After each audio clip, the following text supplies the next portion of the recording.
بسم الله الرحمن الرحيم. عم يتساءلون عن النبأ العظيم الذي هم فيه مختلفون كلا سيعلمون ثم كلا سيعلمون ألم نجعل الأرض مهادا والجبال أوتادا وخلقناكم أزواجا وجعلنا نومكم سباتا وجعلنا الليل لباسا وجعلنا النهار معاشا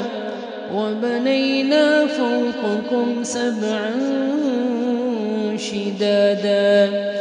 وجعلنا سراجا وهاجا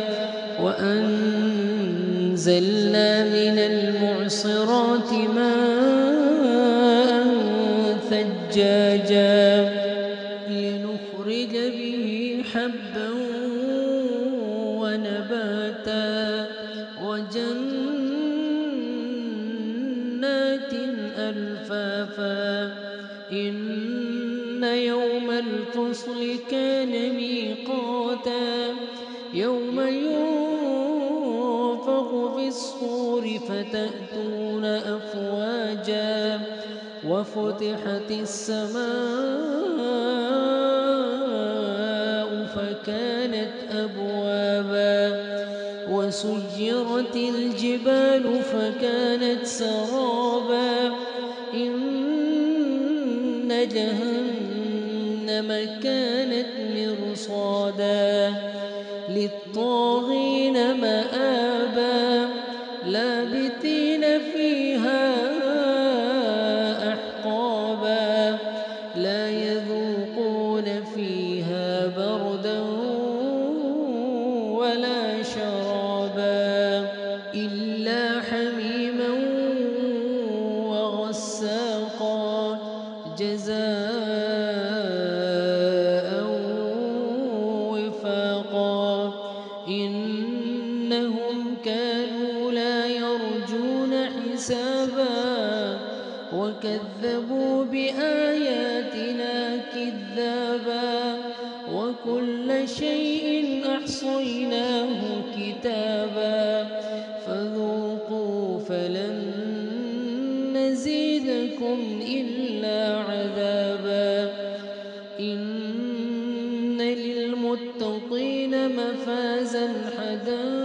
حدائق وأعنابا وكواعب أترابا وكأسا دهاقا لا يسمعون فيها لغوا ولا كذابا جزاء من ربك عطاء حسابا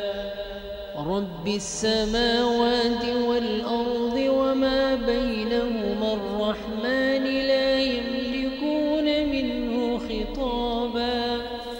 يوم يقوم الروح والملائكة صفا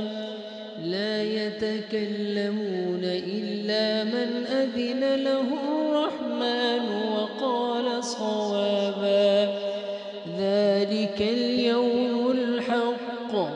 فمن شاء اتخذ إلى ربه مآبا إنا أنذرناكم عذابا قريبا يوم ينظر المرء ما قدمت يداه ويقول